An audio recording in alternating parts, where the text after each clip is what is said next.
पार्वती प्रियपुत्राय पूर्वा सन्ध्या प्रवर्तते। उत्तिष्ठ गजराज्यास्य कर्तव्यं लोकपालनम्। उत्तिष्ठोत्तिष्ठ विघ्नेश उत्तिष्ठ गणनायका। उत्तिष्ठ गिरिजापुत्रा जगतां मङ्गलं कुरु। श्रीकाणिपाकवरसिद्धिविनायकत्वं प्रीत्याद्य जागृहि कुरु प्रियमङ्गलानि। त्रैलोक्यरक्षणकराणि महोज्ज्वलानि। श्रीमद्विनायक विभो तव सुप्रभातम्। श्रीमद्विहारपुरवास शिवात्मजाता। कूपोद्भवाद्भुतविलास स्वयंभुमूर्ते। श्रीदेव शङ्खलिखिताश्रितपादपद्मा। श्रीमद्विनायक विभो तव सुप्रभातम्। श्रीनारिकेळवनशोभितपुष्टिगात्रा। क्षीराभिषिक्त शुभविग्रह तत्त्वमूर्ते। दिव्याङ्गमूषिकसुवाहनमोदरूपा। श्रीमद्विनायक विभो तव सुप्रभातम्। श्रीकाणिपाकवरभूतलवासतुष्ट। हे आदिपूज्य अरुणारुणभानुतेज। प्राचीदिशाम्बरमिदं रविकान्तिनिष्ठम्। श्रीमद्विनायक विभो तव सुप्रभातम्। श्रीबाहुदा शुभतरङ्ग सुबाहुदत्त। सुस्निग्धशीतलकणानपि सङ्गृहीत्य। प्रभातवायुरिहयास्यति सेवनाय। श्रीमद्विनायक विभो तव सुप्रभातम्। गौरीकराम्बुजसुलालित दिव्यवक्त्र। श्रीकण्ठमानसमुदाकरमोदरूप। कैलासशैलशिखरस्थित बालभानो। श्रीमद्गणेश्वर विभो तव सुप्रभातम्। दूर्वाङ्कुराणि जलजानि सुपुष्पकाणि। बिल्वानि पूजनविधौ च सुसज्जितानि। नित्यार्चनोत्सुकमदोत्कटवारणास्य। श्रीमद्गणेश्वर विभो तव सुप्रभातम्। हृत्कूपमध्य समुपस्थितचित्स्वरूप। कूटस्थतत्त्वमिदमेव हि बोधनेन।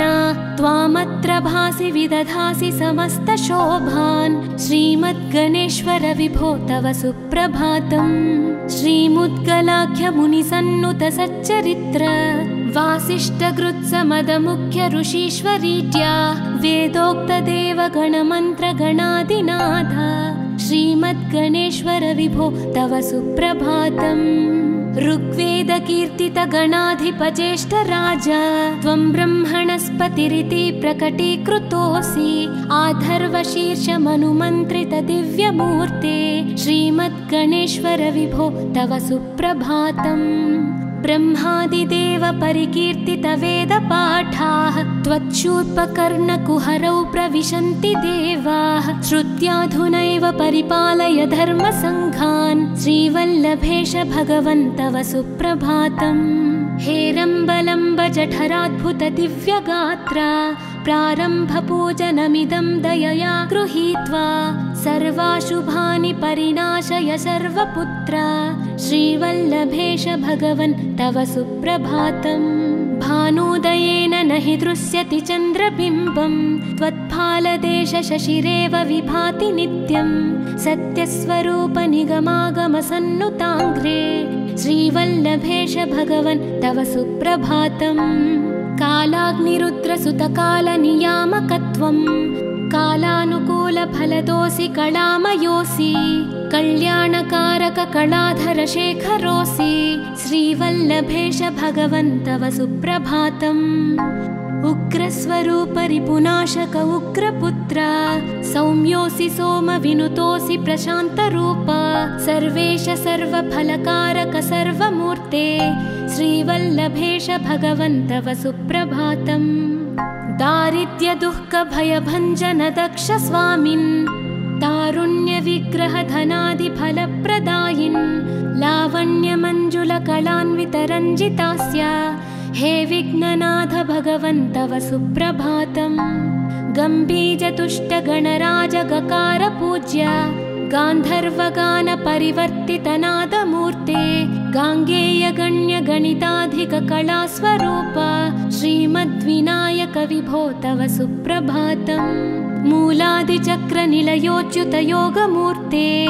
त्वामादिदेवमनुचिन्त्य तरन्ति भक्ताः। रागादिदोषपरिहारकवेदवेद्या हे विघ्ननाथ भगवन् तव सुप्रभातम् लक्ष्म्यादिशक्तियुतशक्तिगणेश्वरोऽसि दिव्याक्षरोऽसि शुभमन्त्रविराजितोऽसि तन्त्रादिभिर्नुतनतेष्टतवल्लभेश हे विघ्ननाथ भगवन् तव सुप्रभातम् नागोपवीतधरनाथ विनोदचित्त नागास्य नाशित महाघनतानुरक्त आनन्दतुन्दिलतनो बहिरान्तरस्थ हे विघ्ननाथ भगवन् तव सुप्रभातम् भद्रे भवक्त्र नवभद्रद भद्रतेज रुद्रप्रियात्मज मदद्रव शक्तियुक्त आद्रीशजा मधुरवत्सलता निधान हे विघ्ननाथ भगवन् तव सुप्रभातम्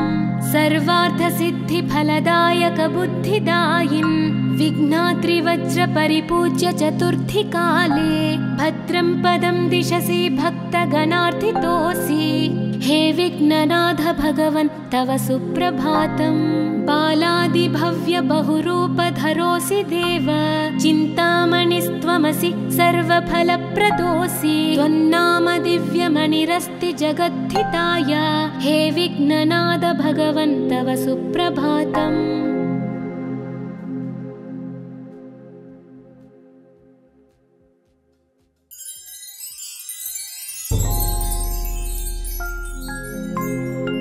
पार्वती प्रियपुत्राय पूर्वा सन्ध्या प्रवर्तते उत्तिष्ठ गजराज्यास्य कर्तव्यं लोकपालनम् उत्तिष्ठोत्तिष्ठ विघ्नेश उत्तिष्ठ गणनायका उत्तिष्ठ गिरिजापुत्रा जगतां मङ्गलं कुरु श्रीकाणिपाकवरसिद्धिविनायकत्वं प्रीत्याद्य जागृहि कुरु प्रियमङ्गलानि त्रैलोक्यरक्षणकराणि महोज्ज्वलानि श्रीमद्विनायक विभो तव सुप्रभातम् श्रीमद्विहारपुरवास शिवात्मजाता कूपोद्भवाद्भुतविलास स्वयंभुमूर्ते श्रीदेव शङ्खलिखिताश्रितपादपद्मा श्रीमद्विनायक विभो तव सुप्रभातम् श्रीनारिकेळवनशोभितपुष्टिगात्र क्षीराभिषिक्तशुभविग्रहतत्त्वमूर्ते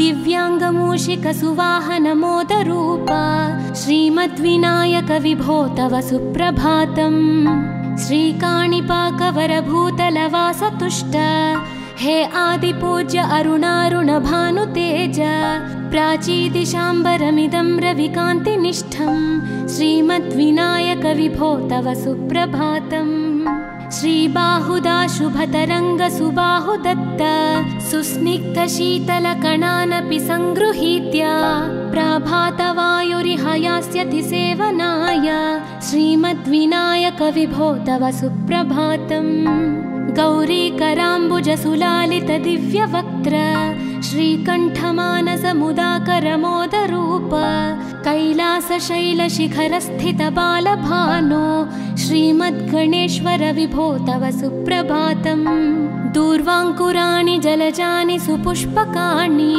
बिल्वानि पूजनविधौ च सुसज्जितानि नित्यार्चनोत्सुकमदोत्कटवारणास्य श्रीमद्गणेश्वर विभो तव सुप्रभातम् हृत्कूपमध्यसमुपस्थितचित्स्वरूप कूटस्थतत्त्वमिदमेव हि बोधनेन त्वामत्र भासि विदधासि समस्तशोभान् श्रीमद्गणेश्वर विभो तव सुप्रभातम् श्रीमुद्गलाख्यमुनिसन्नुतसच्चरित्र वासिष्ठगृत्समदमुख्य ऋषीश्वरीट्या वेदोक्तदेवगणमन्त्रगणादिनाथ श्रीमद्गणेश्वर विभो तव सुप्रभातम् ऋग्वेदकीर्तितगणाधिपज्येष्ठराज त्वं ब्रह्मणस्पतिरिति प्रकटीकृतोऽसि आधर्वशीर्षमनुमन्त्रितदिव्यमूर्ते श्रीमद्गणेश्वर विभो तव सुप्रभातम्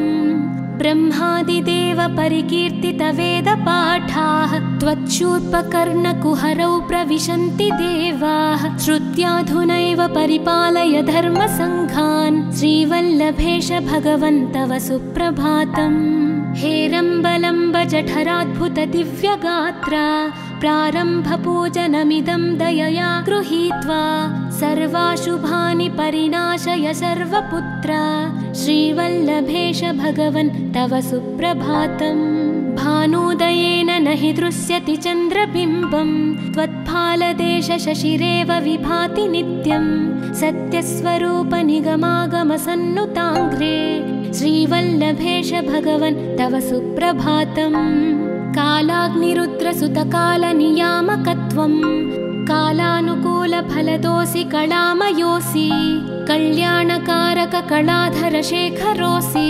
श्रीवल्लभेश भगवन् तव सुप्रभातम् उग्रस्वरूप रिपुनाशक उग्रपुत्र सौम्योऽसि सोमविनुतोऽसि प्रशान्तरूप सर्वेश सर्वफलकारक सर्वमूर्ते श्रीवल्लभेश भगवन् तव सुप्रभातम् दारिद्र्यदुःखभयभञ्जन दक्ष स्वामिन् तारुण्यविग्रहधनादिफलप्रदायिन् लावण्यमञ्जुलकलान्वितरञ्जितास्य हे विघ्ननाथ भगवन् तव सुप्रभातम् गम्भीरतुष्टगणराजगकार पूज्य गान्धर्वगानपरिवर्तितनादमूर्ते गाङ्गेयगण्यगणिताधिककलास्वरूप श्रीमद्विनायक विभो तव सुप्रभातम् मूलादिचक्रनिलयोच्युतयोगमूर्ते त्वामादिदेवमनुचिन्त्य तरन्ति भक्ताः रागादिदोषपरिहारक वेदवेद्या हे विघ्ननाथ भगवन् तव सुप्रभातम् लक्ष्म्यादिशक्तियुत शक्ति गणेश्वरोऽसि दिव्याक्षरोऽसि शुभमन्त्रविराजितोऽसि तन्त्रादिभिर्नुतनतेष्टत वल्लभेश हे विघ्ननाथ भगवन् तव सुप्रभातम् नागोपवीतधरनाथ विनोदचित्त नागास्य नाशित महाघनतानुरक्त आनन्दतुन्दिलतनो बहिरान्तरस्थ हे विघ्ननाथ भगवन् तव सुप्रभातम् भद्रे भवक्त्र नवभद्रद भद्रतेज रुद्रप्रियात्मज मदद्रव शक्तियुक्त आद्रीशजा मधुरवत्सलता निधान हे विघ्ननाथ भगवन् तव सुप्रभातम् सर्वार्थसिद्धिफलदायक बुद्धिदायिन् विघ्नात्रिवज्रपरिपूज्य चतुर्थीकाले भद्रं पदं दिशसि भक्तगणार्थितोऽसि हे विघ्ननाथ भगवन् तव सुप्रभातम् बालादिभव्य बहुरूपधरोऽसि देव चिन्तामणिस्त्वमसि सर्वफलप्रदोऽसि त्वन्नाम दिव्यमणिरस्ति जगद्धिताय हे विघ्ननाथ भगवन् तव सुप्रभातम्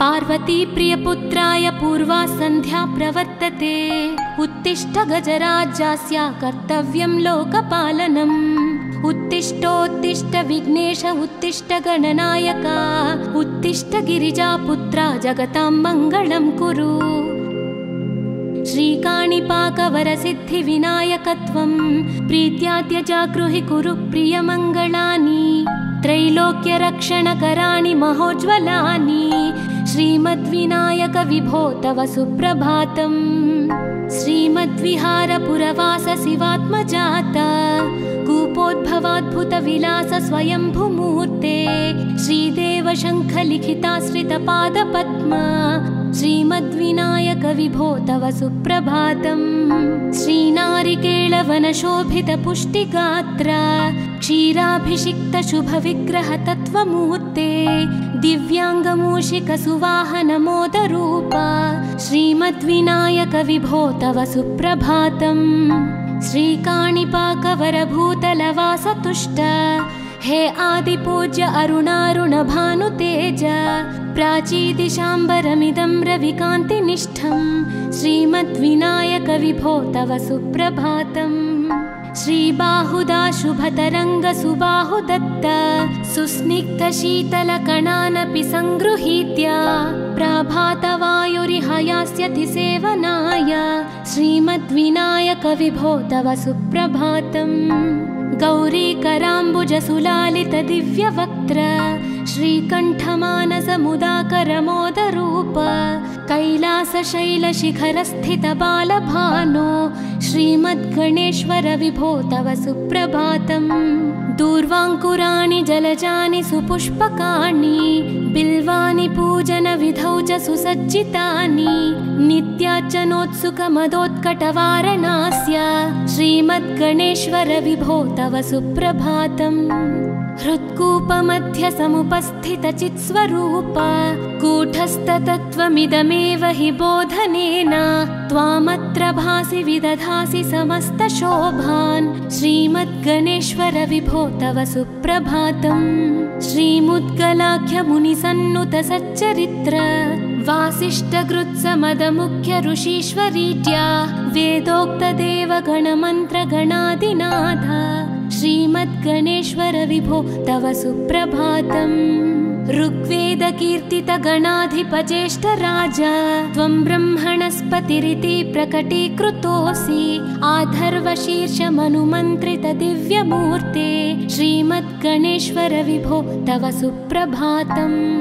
ब्रह्मादिदेव परिकीर्तित वेदपाठाः त्वच्छूर्पकर्णकुहरौ प्रविशन्ति देवाः श्रुत्याधुनैव परिपालय धर्मसङ्घान् श्रीवल्लभेश भगवन् तव सुप्रभातम्। हेरम्बलम्ब जठराद्भुत दिव्यगात्र प्रारम्भपूजनमिदं दयया गृहीत्वा सर्वाशुभानि परिनाशय सर्वपुत्र श्रीवल्लभेश भगवन् तव सुप्रभातम्। भानुदयेन न हि दृश्यति चन्द्रबिम्बं त्वत्फालदेश शशिरेव विभाति नित्यं सत्यस्वरूप निगमागमसन्नुताङ्घ्रे श्रीवल्लभेश भगवन् तव सुप्रभातम्। कालाग्निरुद्रसुतकालनियामकत्वं कालानुकूलफलदोऽसि कलामयोऽसि कल्याणकारक कलाधर शेखरोऽसि श्रीवल्लभेश भगवन् तव सुप्रभातम्। उग्रस्वरूप रिपुनाशक उग्रपुत्र सौम्योऽसि सोमविनुतोऽसि प्रशान्तरूप सर्वेश सर्वफलकारक सर्वमूर्ते श्रीवल्लभेश भगवन् तव सुप्रभातम्। दारिद्र्यदुःखभयभञ्जन दक्ष स्वामिन् तारुण्यविग्रहधनादिफलप्रदायिन् लावण्यमञ्जुलकलान्वितरञ्जितास्य हे विघ्ननाथ भगवन् तव सुप्रभातम्। गम्भीजतुष्टगणराजगकार पूज्य गान्धर्वगान परिवर्तितनादमूर्ते गाङ्गेयगण्यगणिताधिककलास्वरूप श्रीमद्विनायक विभो तव सुप्रभातम्। मूलादिचक्रनिलयोच्युतयोगमूर्ते त्वामादिदेवमनुचिन्त्य तरन्ति भक्ताः रागादिदोषपरिहारक वेदवेद्या हे विघ्ननाथ भगवन् तव सुप्रभातम्। लक्ष्म्यादिशक्तियुत शक्ति गणेश्वरोऽसि दिव्याक्षरोऽसि शुभमन्त्र विराजितोऽसि तन्त्रादिभिर्नुतनतेष्टत वल्लभेश हे विघ्ननाथ भगवन् तव सुप्रभातम्। नागोपवीतधरनाथ विनोदचित्त नागास्य नाशित महाघनतानुरक्त आनन्दतुन्दिलतनो बहिरान्तरस्थ हे विघ्ननाथ भगवन् तव सुप्रभातम्। भद्रे भवक्त्र नवभद्रद भद्रतेज रुद्रप्रियात्मज मदद्रव शक्तियुक्त आद्रीशजा मधुरवत्सलता निधान हे विघ्ननाथ भगवन् तव सुप्रभातम्। सर्वार्थसिद्धिफलदायक बुद्धिदायिन् विघ्नात्रिवज्र परिपूज्य चतुर्थी काले भद्रं पदं दिशसि भक्तगणार्थितोऽसि हे विघ्ननाथ भगवन् तव सुप्रभातम्। बालादिभव्य बहुरूपधरोऽसि देव, चिन्तामणिस्त्वमसि सर्वफलप्रदोऽसि। त्वन्नाम दिव्यमणिरस्ति जगद्धिताय, हे विघ्ननाथ भगवन् तव सुप्रभातम्।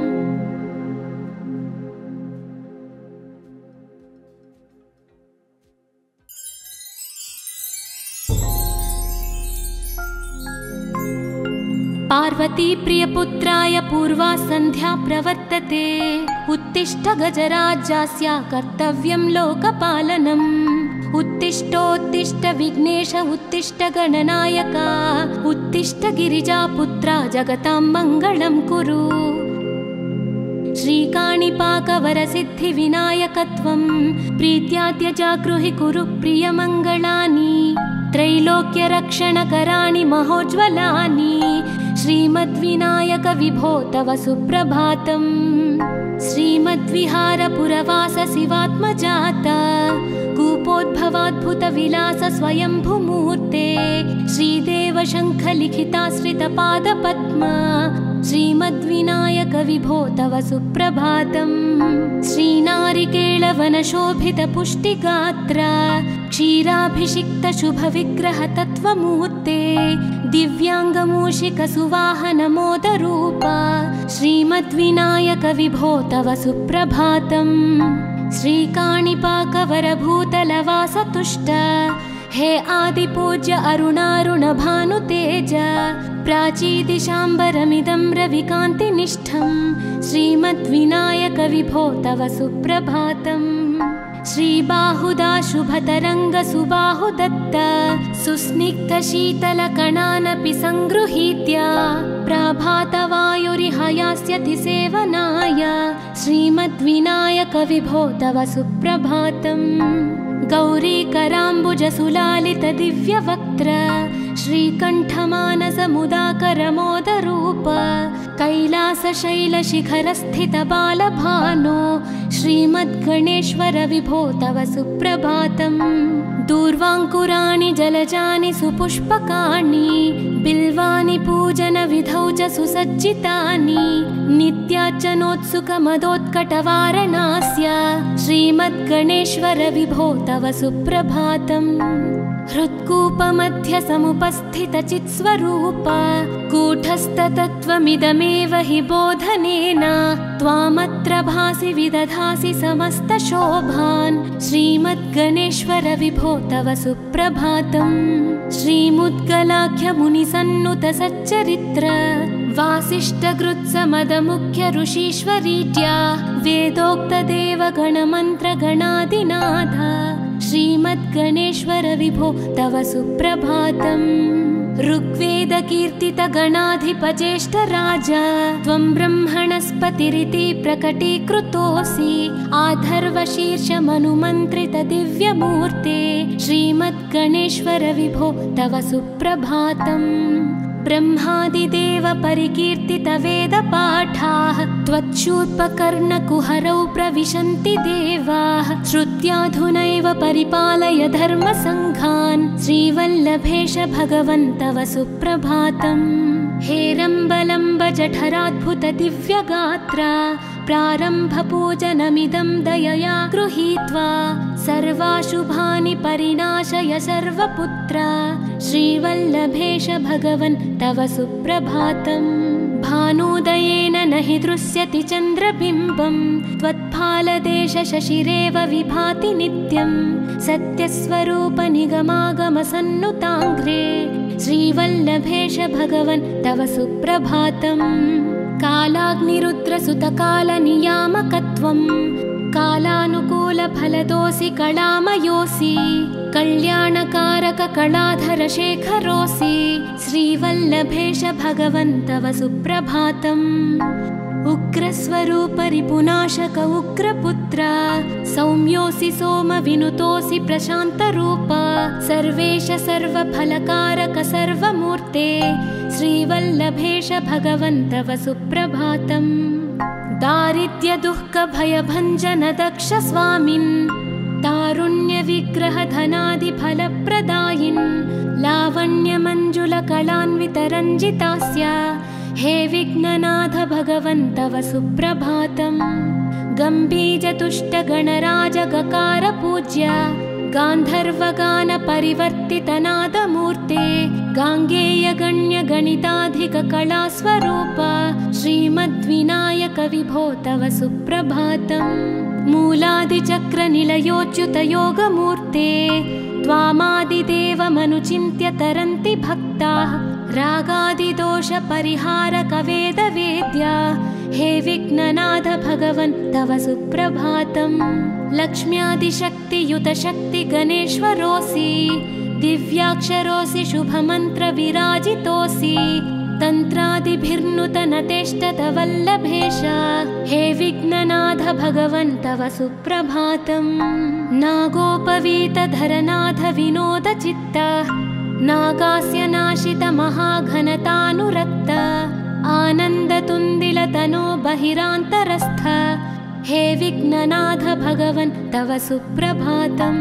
भद्रे भवक्त्र नवभद्रद भद्रतेज रुद्रप्रियात्मज मदद्रव शक्तियुक्त आद्रीशजा मधुरवत्सलता निधान हे विघ्ननाथ भगवन् तव सुप्रभातम्। सर्वार्थसिद्धिफलदायक बुद्धिदायिन् विघ्नात्रिवज्रपरिपूज्य चतुर्थीकाले भद्रं पदं दिशसि भक्तगणार्थितोऽसि हे विघ्ननाथ भगवन् तव सुप्रभातम्। बालादिभव्य बहुरूपधरोऽसि देव चिन्तामणिस्त्वमसि सर्वफलप्रदोऽसि त्वन्नाम दिव्यमणिरस्ति जगद्धिताय हे विघ्ननाथ भगवन् तव सुप्रभातम्।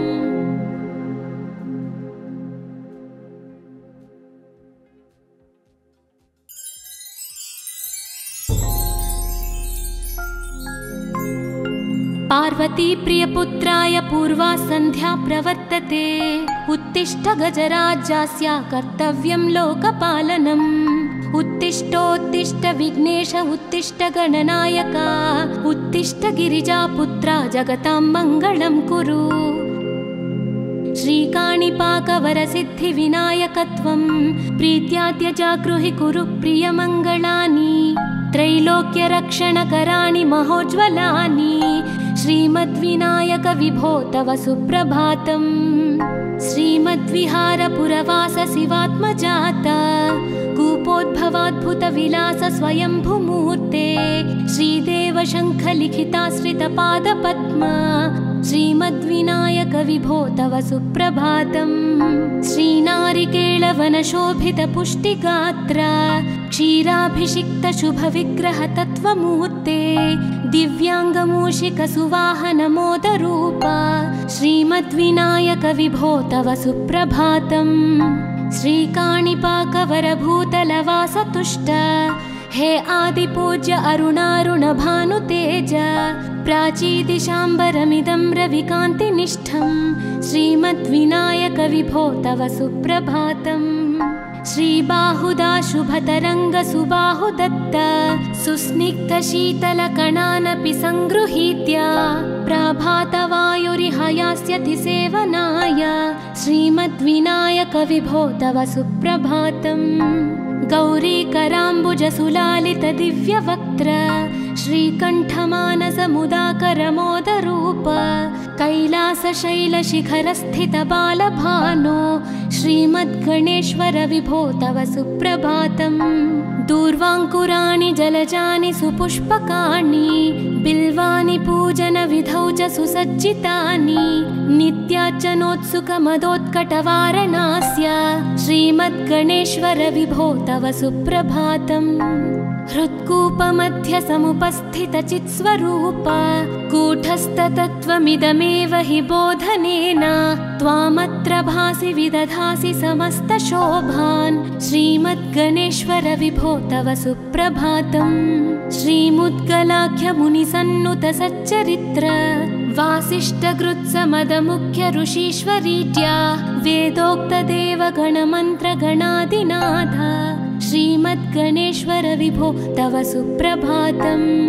ऋग्वेदकीर्तितगणाधिपज्येष्ठराजा त्वं ब्रह्मणस्पतिरिति प्रकटीकृतोऽसि आधर्वशीर्षमनुमन्त्रितदिव्यमूर्ते श्रीमद्गणेश्वर विभो तव सुप्रभातम् ब्रह्मादिदेव परिकीर्तितवेदपाठाः त्वच्छूर्पकर्णकुहरौ प्रविशन्ति देवाः श्रुत्याधुनैव परिपालय धर्मसङ्घान् श्रीवल्लभेश भगवन् तव सुप्रभातम् हेरम्बलम्ब जठराद्भुत दिव्यगात्रा प्रारम्भपूजनमिदं दयया गृहीत्वा सर्वाशुभानि परिणाशय सर्वपुत्रा श्रीवल्लभेश भगवन् तव सुप्रभातम् भानुदयेन न हि दृश्यति चन्द्रबिम्बं त्वत्फालदेश शशिरेव विभाति नित्यं सत्यस्वरूप निगमागमसन्नुताङ्घ्रे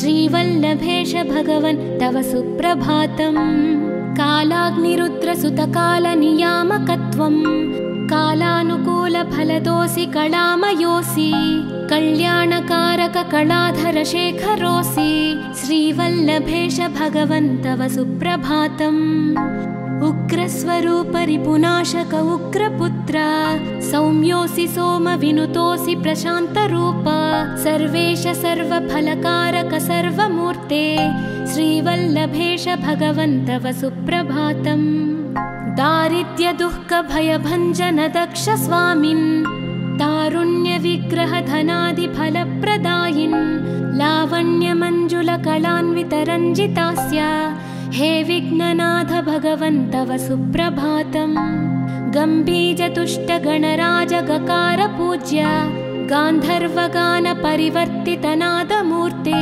गाङ्गेयगण्यगणिताधिककलास्वरूप श्रीमद्विनायक विभो तव सुप्रभातम् मूलादिचक्रनिलयोच्युतयोगमूर्ते त्वामादिदेवमनुचिन्त्य तरन्ति भक्ताः रागादिदोषपरिहारकवेदवेद्या हे विघ्ननाथ भगवन् तव सुप्रभातम् लक्ष्म्यादिशक्तियुतशक्तिगणेश्वरोऽसि दिव्याक्षरोऽसि शुभमन्त्रविराजितोऽसि तन्त्रादिभिर्नुतनतेष्टतवल्लभेश हे विघ्ननाथ भगवन् तव सुप्रभातम् नागोपवीतधरनाथ विनोदचित्त नागास्य नाशित महाघनतानुरक्त आनन्दतुन्दिलतनो बहिरान्तरस्थ हे विघ्ननाथ भगवन् तव सुप्रभातम् भद्रे भवक्त्र नवभद्रद भद्रतेज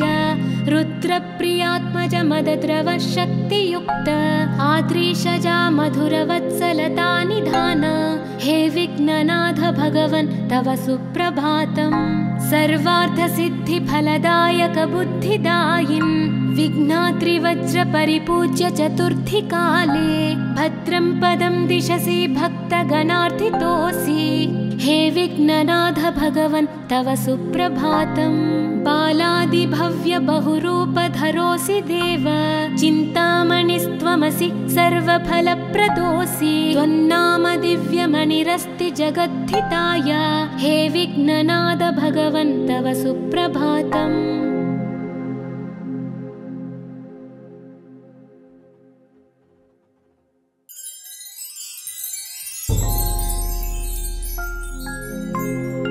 पार्वती प्रियपुत्राय पूर्वा सन्ध्या प्रवर्तते उत्तिष्ठ गजराज्यस्य कर्तव्यं लोकपालनम् उत्तिष्ठोत्तिष्ठ विघ्नेश उत्तिष्ठ गणनायक उत्तिष्ठ गिरिजापुत्रा जगतां मङ्गलं कुरु श्रीकाणिपाकवरसिद्धिविनायकत्वं प्रीत्याद्य जागृहि कुरु प्रियमङ्गलानि त्रैलोक्यरक्षणकराणि महोज्ज्वलानि श्रीमद्विनायक विभो तव सुप्रभातम् श्रीमद्विहारपुरवास शिवात्मजात कूपोद्भवाद्भुतविलास स्वयंभुमूर्ते श्रीदेव शङ्खलिखिताश्रितपादपद्म श्रीमद्विनायक विभो तव सुप्रभातम् श्रीनारिकेळवनशोभितपुष्टिगात्र क्षीराभिषिक्तशुभविग्रहतत्त्वमूर्ते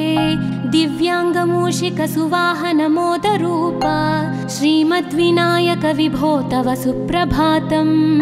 श्रीकाणिपाकवरभूतलवासतुष्ट हे आदिपूज्य अरुणारुणभानुतेज प्राचीदिशाम्बरमिदं रविकान्तिनिष्ठं श्रीमद्विनायक विभो तव सुप्रभातम्।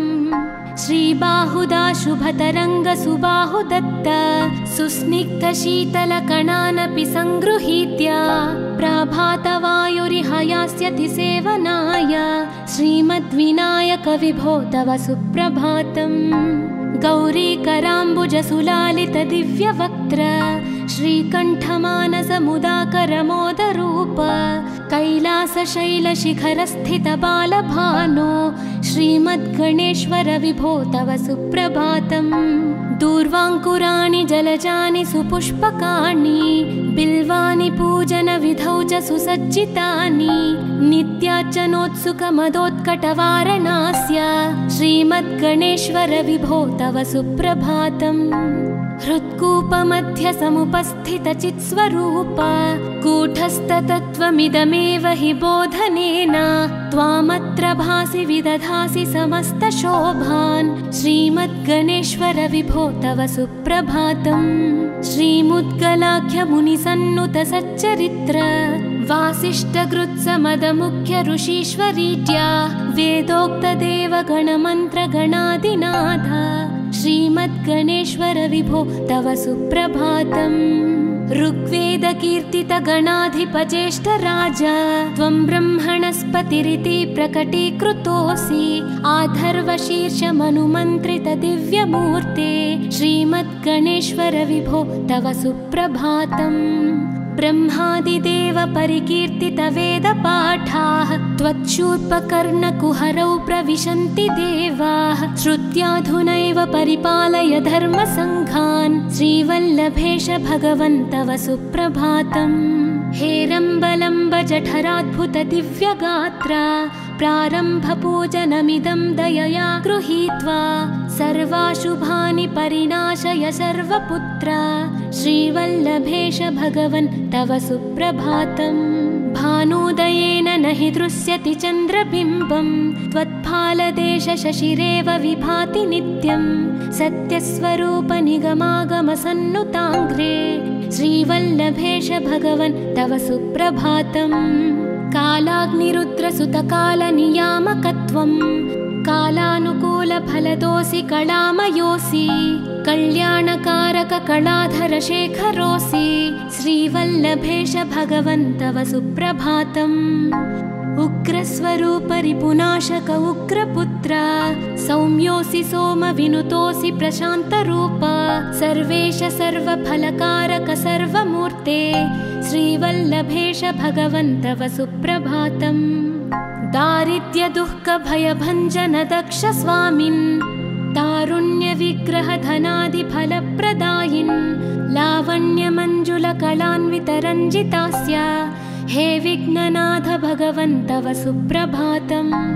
गम्भीरतुष्टगणराजगकार गान्धर्वगानपरिवर्तितनादमूर्ते गाङ्गेयगण्यगणिताधिककलास्वरूप श्रीमद्विनायक विभो तव सुप्रभातम्। मूलादिचक्रनिलयोच्युतयोगमूर्ते त्वामादिदेवमनुचिन्त्य तरन्ति भक्ताः रागादिदोषपरिहारकवेदवेद्या हे विघ्ननाथ भगवन् तव सुप्रभातम्। लक्ष्म्यादिशक्तियुतशक्तिगणेश्वरोऽसि दिव्याक्षरोऽसि शुभमन्त्रविराजितोऽसि तन्त्रादिभिर्नुतनतेष्टतवल्लभेश हे विघ्ननाथ भगवन् तव सुप्रभातम्। नागोपवीतधरनाथ विनोदचित्त नागास्य नाशित महाघनतानुरक्त आनन्दतुन्दिलतनो बहिरान्तरस्थ हे विघ्ननाथ भगवन् तव सुप्रभातम्। भद्रे भवक्त्र नवभद्रद भद्रतेज रुद्र मधुरप्रियात्मज मदद्रव शक्तियुक्त आद्रीशजा मधुरवत्सलता निधान हे विघ्ननाथ भगवन् तव सुप्रभातम् सर्वार्थसिद्धिफलदायक बुद्धिदायिन् विघ्नात्रिवज्र परिपूज्य चतुर्थी काले भद्रं पदं दिशसि भक्तगणार्थितोऽसि हे विघ्ननाथ भगवन् तव सुप्रभातम् बालादिभव्य बहुरूपधरोऽसि देव चिन्तामणिस्त्वमसि सर्वफलप्रदोऽसि त्वन्नाम दिव्यमणिरस्ति जगद्धिताय हे विघ्ननाथ भगवन् तव सुप्रभातम्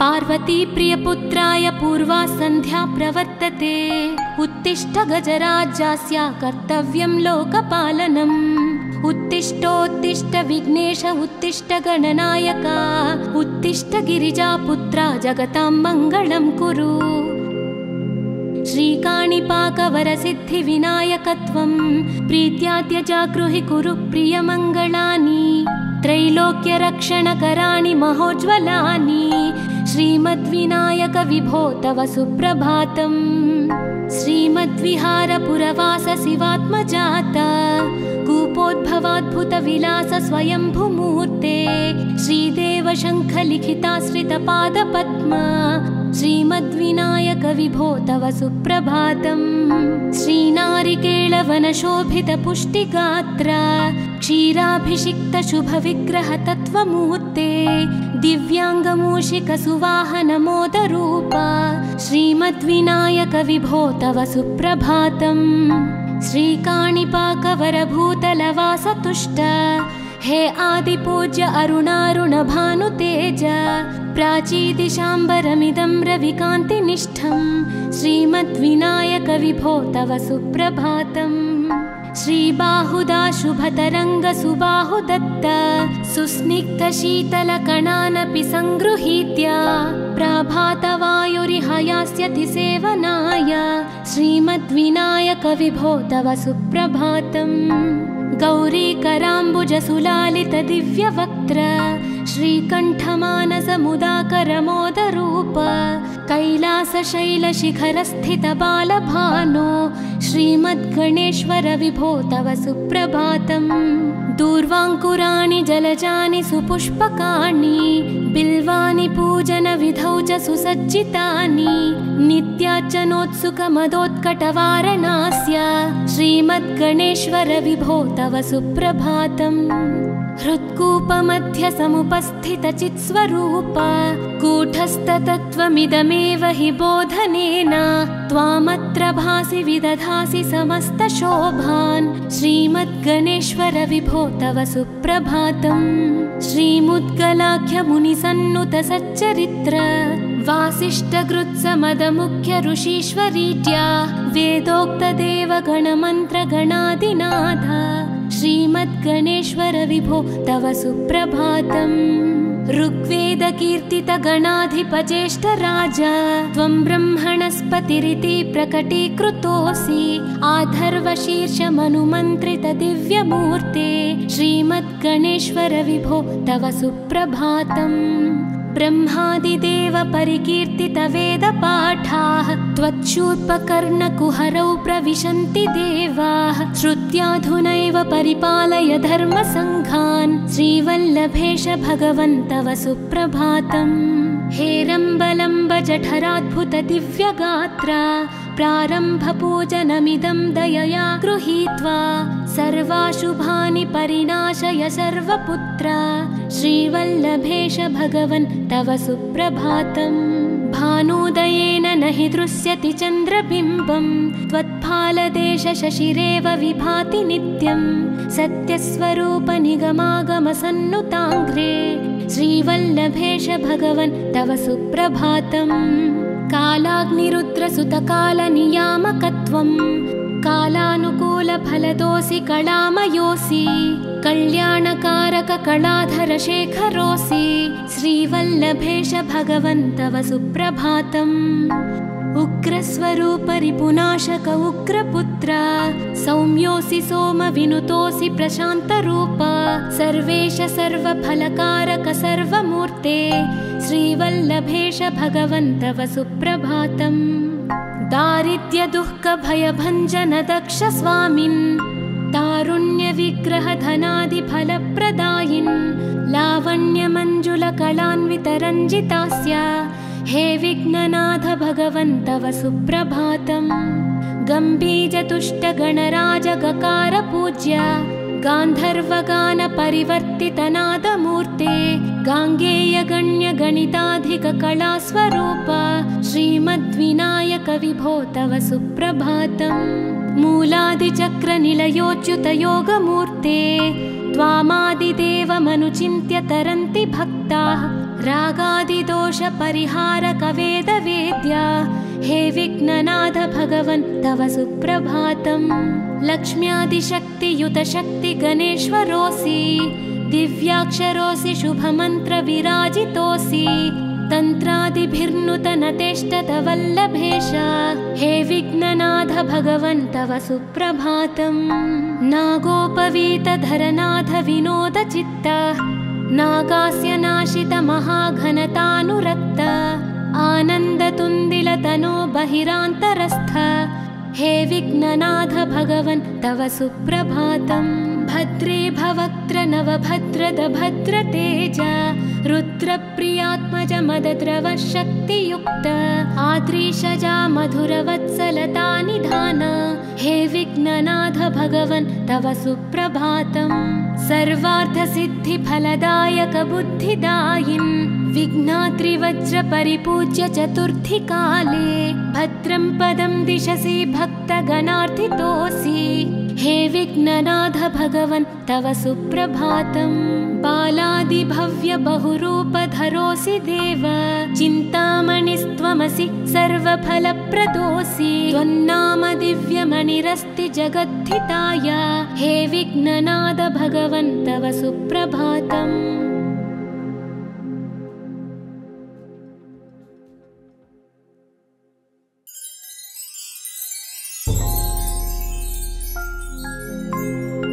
पार्वती प्रियपुत्राय पूर्वा सन्ध्या प्रवर्तते उत्तिष्ठ गजराज्यस्य कर्तव्यं लोकपालनम्।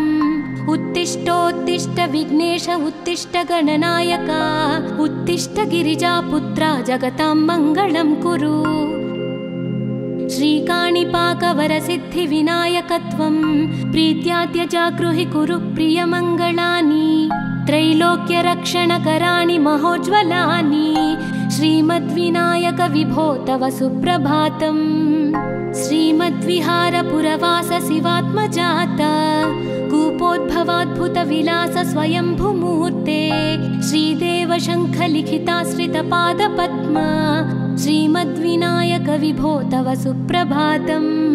श्रीनारिकेळवनशोभितपुष्टिगात्र क्षीराभिषिक्त शुभविग्रह तत्त्वमूर्ते दिव्याङ्गमूषिकसुवाहनमोदरूप श्रीमद्विनायक विभो तव सुप्रभातम्।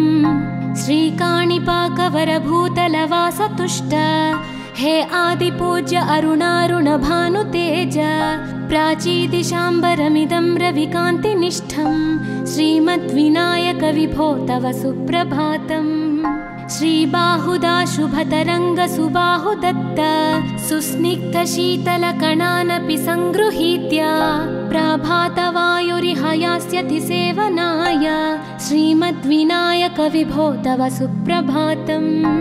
गौरीकराम्बुजसुलालित दिव्यवक्त्र श्रीकण्ठमानसमुदाकरमोदरूप कैलासशैलशिखरस्थित बालभानो श्रीमद्गणेश्वर विभो तव सुप्रभातम्। दूर्वाङ्कुराणि जलजानि सुपुष्पकाणि बिल्वानि पूजनविधौ च सुसज्जितानि नित्यार्चनोत्सुकमदोत्कटवारणास्य श्रीमद्गणेश्वर विभो तव सुप्रभातम्। हृत्कूपमध्य समुपस्थितचित्स्वरूप कूटस्थतत्त्वमिदमेव हि बोधनेन त्वामत्र भासि विदधासि समस्तशोभान् श्रीमद्गणेश्वर विभो तव सुप्रभातम्। श्रीमुद्गलाख्यमुनिसन्नुत सच्चरित्र वासिष्ठकृत्समदमुख्य ऋषीश्वरीत्या वेदोक्तदेवगणमन्त्रगणादिनाथ श्रीमद्गणेश्वर विभो तव सुप्रभातम्। ऋग्वेदकीर्तितगणाधिपज्येष्ठ राजा त्वं ब्रह्मणस्पतिरिति प्रकटीकृतोऽसि आधर्वशीर्षमनुमन्त्रित दिव्यमूर्ते श्रीमद्गणेश्वर विभो तव सुप्रभातम्। ब्रह्मादिदेव परिकीर्तित वेदपाठाः त्वच्छूर्पकर्णकुहरौ प्रविशन्ति देवाः श्रुत्याधुनैव परिपालय धर्मसङ्घान् श्रीवल्लभेश भगवन् तव सुप्रभातम्। हेरम्बलम्ब जठराद्भुत दिव्यगात्रा प्रारम्भपूजनमिदं दयया गृहीत्वा सर्वाशुभानि परिनाशय सर्वपुत्रा श्रीवल्लभेश भगवन् तव सुप्रभातम्। भानुदयेन न हि दृश्यति चन्द्रबिम्बं त्वत्फालदेश शशिरेव विभाति नित्यं सत्यस्वरूप निगमागमसन्नुताङ्घ्रे श्रीवल्लभेश भगवन् तव सुप्रभातम्। कालाग्निरुद्रसुतकालनियामकत्वं कालानुकूलफलदोऽसि कलामयोऽसि कल्याणकारक कलाधर शेखरोऽसि श्रीवल्लभेश भगवन् तव सुप्रभातम्। उग्रस्वरूप रिपुनाशक उग्रपुत्र सौम्योऽसि सोमविनुतोऽसि प्रशान्तरूप सर्वेश सर्वफलकारक सर्वमूर्ते श्रीवल्लभेश भगवन् तव सुप्रभातम्। दारिद्र्यदुःखभयभञ्जन दक्ष स्वामिन् तारुण्यविग्रहधनादिफलप्रदायिन् लावण्यमञ्जुलकलान्वितरञ्जितास्य हे विघ्ननाथ भगवन् तव सुप्रभातम्। गम्भीजतुष्टगणराजगकार पूज्य गान्धर्वगान परिवर्तितनादमूर्ते गाङ्गेयगण्यगणिताधिककलास्वरूप श्रीमद्विनायक विभो तव सुप्रभातम्। मूलादिचक्रनिलयोच्युतयोगमूर्ते त्वामादिदेवमनुचिन्त्य तरन्ति भक्ताः रागादिदोषपरिहारक वेदवेद्या हे विघ्ननाथ भगवन् तव सुप्रभातम्। लक्ष्म्यादिशक्तियुत शक्ति गणेश्वरोऽसि दिव्याक्षरोऽसि शुभमन्त्र विराजितोऽसि तन्त्रादिभिर्नुतनतेष्टत वल्लभेश हे विघ्ननाथ भगवन् तव सुप्रभातम्। नागोपवीतधरनाथ विनोदचित्त नागास्य नाशित महाघनतानुरक्त आनन्दतुन्दिलतनो बहिरान्तरस्थ हे विघ्ननाथ भगवन् तव सुप्रभातम्। भद्रे भवक्त्र नवभद्रद भद्रतेज रुद्रप्रियात्मज मदद्रव शक्तियुक्त आद्रीशजा मधुरवत्सलता निधान हे विघ्ननाथ भगवन् तव सुप्रभातम्। सर्वार्थसिद्धिफलदायक बुद्धिदायिन् विघ्नात्रिवज्र परिपूज्य चतुर्थी काले भद्रं पदं दिशसि भक्तगणार्थितोऽसि हे विघ्ननाथ भगवन् तव सुप्रभातम्। बालादिभव्य बहुरूपधरोऽसि देव चिन्तामणिस्त्वमसि सर्वफलप्रदोऽसि त्वन्नाम दिव्यमणिरस्ति जगद्धिताय हे विघ्ननाथ भगवन् तव सुप्रभातम्।